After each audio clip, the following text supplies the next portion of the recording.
Thank you so much to Zorm and Forbid Shadow on my Discord server for helping me out with this video. I do sometimes ask people for help if I need to get into a custom game on my server, so feel free to join, the link is in the description. Here are 3 different ways to counter every single killer in Dead by Daylight. If you guys enjoy this video and learn something new, feel free to go drop a like and subscribe down below. Trapper. You can dead hard through traps. Alternatively, if a survivor is in the middle of disarming a trap, any other survivor can walk straight through it. If you escape from the killer's shoulders by any means, you have a few seconds of invincibility, which allows you to walk straight through his traps. One of his best counters is to have one person following him around all game to disarm any traps that he's placed. This is mentally demoralizing, which frustrates the killer and makes them play worse. I have unfortunately been on the receiving end of this. Wraith. Do not throw pallets while the Wraith is cloaked. You are not in any danger until the Wraith is able to fully uncloak. However, if the Wraith isn't respecting pallets, stunning him while cloaked will stun him for much longer than usual. You can stun a Wraith anywhere on the map by shining your flashlight at him for a few seconds while he's cloaked. This is known as flashlight burning. You can also slow the Wraith down by pretending like you're going to flashlight burn him so that he doesn't feel safe and uncloaks from further away. If a Wraith is body blocking a pallet from you while uncloaking, move your body directly in front of the pallet. This will usually allow you to throw the pallet down even if you're being body blocked. Hillbilly. Get good at understanding whether or not you are facing a good hillbilly. If you know it's a curved billy, make sure that you pre-dodge his chainsaw when you're on a straight part of the loop. This is hard to explain, but hopefully this background footage helps. If you're playing against a camping billy, just go to the person on the hook and leave multiple times. After you do this for a bit, his chainsaw will overheat, allowing you to safely unhook without getting insta-downed. Always try to force a basic attack out of a hillbilly. Windows are your best friend. You're much better off taking a window and getting hit than avoiding the window and getting insta-downed. Nurse. If she's chasing you while you're on the second story of a building, run as close as you can to her when she starts to blink. It's literally impossible for her to hit you now because in order to stop her blink short, she has to look down, but since she's on the second story, looking down will teleport her to the first floor. If you're in a dead zone with a nurse close by, fake running towards the nurse when she starts to blink. If you time it correctly, the nurse will blink short because she thinks you're running towards her, but you actually just baited it and continued running. Hold W and be unpredictable with your movements. This may seem obvious, but whenever I play nurse, I see survivors using the same mind game at every single wall. Switch it up a bit. Randomly start running right instead of straight. Fake a double back. Fake a window vault. Use lockers to avoid a hit, etc. The less predictable you are and the more you change your movements, the harder the game will be for the killer. Huntress. Always be aware of where the Huntress is. If you hear the shing of her charging her hatchet, but you don't know where she is, she may be lining up a cross-map hatchet, so always be cautious. Generally, if you're at a regular pallet loop and you're healthy, the best thing to do is to not throw the pallet even if the Huntress is getting close. You're better off forcing them to M1 and saving the pallet for later instead of wasting the pallet and still getting hit by one of her hatchets anyway. Make sure you keep track of how many hatchets the Huntress has in total and how many she has left, because if a Huntress commits to you with 0 hatchets, she's extremely easy to loop because she's just a basic killer but slower, so you can play much riskier. If she doesn't commit and starts to go toward a locker, then run as far away as you can while she's reloading. The shape. Just like the Huntress, it's better to continue looping around a very small wall and take a hit while he's in tier 1 or 2 than to let him stalk you. The less stalk he can get on survivors, the weaker he will be. If you are the Obsession, you have to really prioritize not being stalked. One of his best add-ons is Judith's Journal, which increases the amount of stalk he receives from the Obsession by 40%, which is a huge increase in speed. And this is one of the most common add-ons that is run on this killer. If you know that the Myers has Judith's Tombstone or the Tombstone piece, where he can instantly kill someone he gets close to while he's in tier 3, use lockers to force him to pick you up and hook you rather than immediately killing you. Bonus tip. Myers loses all collision when stalking, so you can go inside of him to make it really hard for him to stalk you. Hag. If you figure out that it's a hag early, pressure her traps as fast as possible. The more time you give her at the beginning of the game to get her web of traps set up, the harder it'll be for you to win. Many survivors think it's impossible to not get hit if you trigger a hag trap, but that's not the case. If you do a kind of circular motion and get closer and closer to the trap, you can trigger the edge of the trap, which gives you enough distance to be out of reach from the swing. Try to trigger all of the hag's traps while she's locked in an animation. Since she can't teleport, you're effectively disabling multiple traps without her being able to do anything about it. It's best to do this while she's carrying a survivor because that gives you a large window of opportunity. Doctor. You can dead hard through Doctor's static blast if you time it properly. This will prevent you from screaming in case you don't want to be found for whatever reason. You can also avoid getting static blasted by going into a locker. If you shock a survivor, you can prevent them from getting the hatch. You can use this to easily ruin a teabagging survivor's game. Be wary of the illusionary doctors that appear near you. The doctor can see these from across the map and through walls, so he'll know exactly where you are whenever those are appearing. Cannibal. You can stun a Bubba while he's chainsawing if you just time the pallet throw properly. It's actually pretty easy once you get the hang of it. If you're about to get chainsawed but there's a locker nearby, hop into the locker and wait until his chainsaw goes on cooldown before hopping out. However, if the Bubba bumps into the locker with the saw, do not get out or you will die. You now have to time the escape exactly when his tantrum finishes. If you want to know how to time it perfectly for every scenario, go check out this video made by Darva on all of the possible situations that you could be in the locker. If the Bubba hits a wall or object while chainsawing, he's essentially locked in place for a few seconds and his chainsaw is disabled for quite a bit of time after. So you can use that to your advantage to get distance or to get certain saves on people. This clip is a good example. I 99'd my sprint burst and saw that he bumped into the wall, so I sprinted past him to get the unhook, knowing that he would be forced to do a basic attack since his chainsaw was disabled for a little bit. Nightmare. Being awake really isn't a priority. If you are working on a gen and you fall asleep, do not get off that gen to go wake yourself up. The clock will always spawn at the furthest spawn point away from you, so only use it if you just happen to be near it later on in the match. If you're not in a chase and you fall asleep, be sure to run over any snares or throw any dream pallets that you may see. This may help out a teammate or even yourself being chased later on in the match. You can go inside of a Freddy as he's teleporting to your generator. Do with that what you will. Pig. You don't need to prioritize your head trap if it's not active. You can still play the game normally and not worry about it until it becomes active. If you're on a big map like Ormond, RPD, or Swamp, however, you may want to get a little bit of a head start. This one is a bit obscure, but if you're going for flashlight saves on a pig, make sure you wait to see if she's going to place a head trap on the survivor before getting into position. This will ensure that you don't reveal yourself too early. An active head trap will kill you if you try to escape through an exit gate with it on, but it will not kill you if you escape through the hatch or if the head trap is not active. Clown. Remember that Clown's yellow bottles will speed you up too, so if he throws one while you're looping him, feel free to take advantage of that extra 10% haste. Unfortunately, the best counter to Clown is to pre-drop pallets in order to avoid getting hit or to hold W until he can catch up to you again. If you're going against a Pinky Finger Clown, which is the Clown add-on that makes you insta-down if he hits you with a direct impact of the bottle, make sure that you avoid getting direct impacted. It may seem obvious, but if I'm ever playing with Pinky Finger on, the survivors won't even try to dodge my bottles. Just dodge and weave to make it as difficult as possible for the Clown. Spirit. You can hear the exact location of the spirit while phasing if you have stereo headphones. Make sure you pay close attention to the direction and the loudness of her phase to figure out where to go. If you don't have Iron Will on, you can crouch to make your grunts of pain 50% quieter. The spirit moves at 4.4 meters per second compared to the regular 4.6 meters per second of most killers. This means that if she's not phasing, you can be much more greedy while looping her. Legion. Some people seem to have the misconception that the mending timer only pauses while in chase. This is not true. Your mending timer will pause while you're running and will only decrease if you're doing something other than running. So if you want to run to the other side of the map before mending for whatever reason, you can do that without having to be worried. I see so many survivors still healing against a Legion. In 95% of cases, you do not want to heal because it'll just be wasting your time since Legion can injure you so quickly. Ideally, you should play the whole game injured and only heal in very specific situations where you need to get an unhook while the killer is nearby or something. It's so easy to confuse Legions that are vaulting a window. Since Legion can't see scratch marks while in Feral Frenzy, you can easily do various window techs while they vault to make them very confused. Plague. If you're sick and see a healthy survivor working on a gen, don't get on the same gen as them and get them sick as well. For those of you who don't know, do not cleanse. It will just make the Plague extremely oppressive. Just like the Legion, it's better to stay injured all game rather than giving her access to the best ability in the entire game. However, if you have to cleanse for whatever reason, try to cleanse where it would waste the Plague's time to go to. For example, if there's a corner of the map where you've already completed a gen, cleanse over there because the killer would have to go really far out of her way to get her Corrupt Purge. If the Plague has Corrupt Purge active, which you'll know because you'll hear a sound cue and her particles will become red, you can force her out of it if you stun her. But be warned, the Plague will likely know this and will try to make you waste pallets trying to stun her, so be careful with this. Ghostface. To reveal Ghostface from his power, don't put him in the middle of your screen. Put him in this area. This should help you reveal him more consistently, although his reveal mechanic is still not fully optimized. If a teammate gets marked near you, be willing to take a protection hit for them. It's much better for the killer to injure a person than the killer to insta-down a survivor. If you know that you've been stalked for a while, try to force a hit before he can get his power again. If you get hit, your stock meter resets back to 0, so it may prevent you from getting insta-downed in the future. Demogorgon. You can stun a demo while he's in the middle of shredding, you just have to time it perfectly. You can hear when a teammate is closing a portal by this faint sound.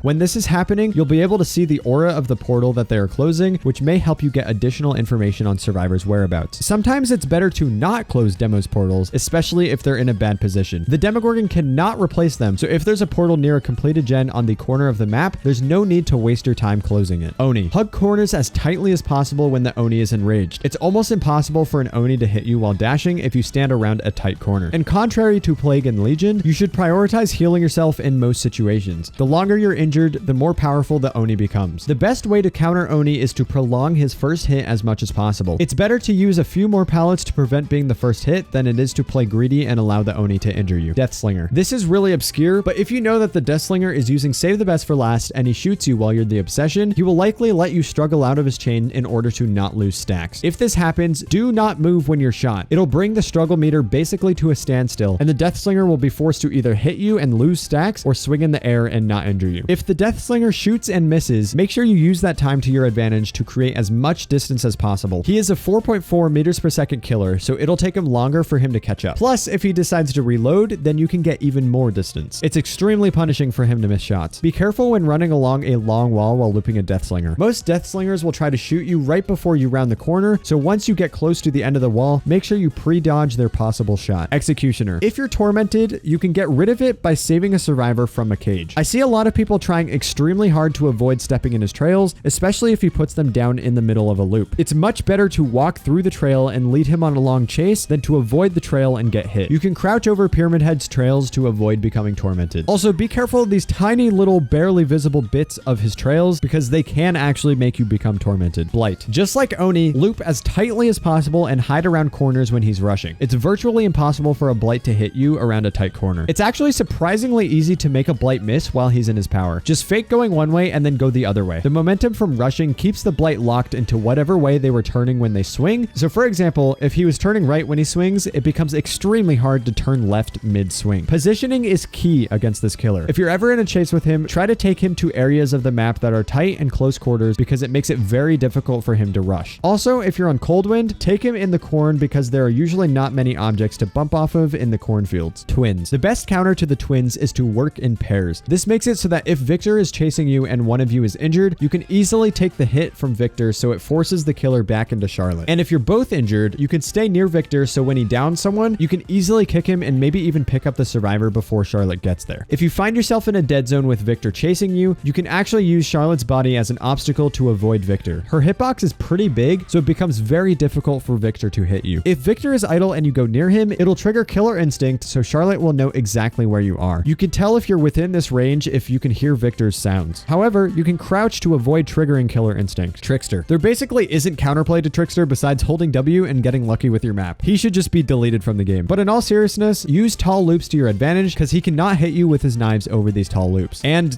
yeah, that's all I got. He doesn't have counterplay and chase, and that's the entire point of his design, so there's not really many tips I can give you. Nemesis. Being sick isn't necessarily that bad. You don't need to urgently search a vaccine box. Feel free to finish your gen or whatever objective you're working on and search for a vaccine box if you come across one on the way to your next objective. If you're not sick and you come across a zombie while in chase, sometimes it's better to actually get hit by the zombie in order to get a free speed burst. This is especially helpful in situations where you're injured, so you can get hit by the zombie but you won't get down. You can use various tools against zombies. Flashlights will stun them in place for a few seconds, pallets will straight up kill them, and even diversion pebbles will distract them. However, please do not waste pallets on zombies. It's usually not worth it. Cenobite. If you have a chain attached to you and you are near a wall, it is much faster to break the chain with the wall rather than doing it manually. You can see when a Pinhead is going to use his ability because he'll put his hand up. Use this to try to pre-dodge his chain when it comes up. If the Pinhead misses his chain, that is when you should try to create as much distance as possible. Since he missed, there will be a couple of seconds before his chain ends and then a couple of seconds before he can regain control of his body. If you made distance during that time, he will take a while to catch up to you again. Artist. If you have a swarm on you, you can hop into a locker to instantly get rid of them. You can use a flashlight or flashbang to get rid of crows, although this is pretty hard to do while you're in chase. If you're working on a gen and the artist is trying to find people, she will likely launch her crows across the map to the generators. So whenever you hear the sounds of the bird's screams, run off the gen so you don't get hit. This may keep the artist from coming to check on that gen because she might think that no one is there. Onryo. There's generally one TV spawn location next to every generator. One of the best counters to her is to interact with the TV before working on the gen near you. This will prevent her from teleporting close to you. While the Onryo is demanifested, she doesn't have any collision, so you can quite literally walk right through her. This can help in various situations, such as walking right through her to get to a pallet or something. You can hear the Onryo's lullaby even while she's in stealth, so if you're paying attention, there should be no reason you get grabbed by her off of an objective. If you guys made it through the entire video, go in the comments and leave a tree emoji, and if you learned something from this video, go drop a like and subscribe if you're new. I also stream on Twitch every Tuesday at 1 p.m. PST, so go drop a follow there. We're almost to 5,000 followers, which is absolutely insane. Anyway, guys, that's about all I have for you today, so I will see you all in the next one. Peace!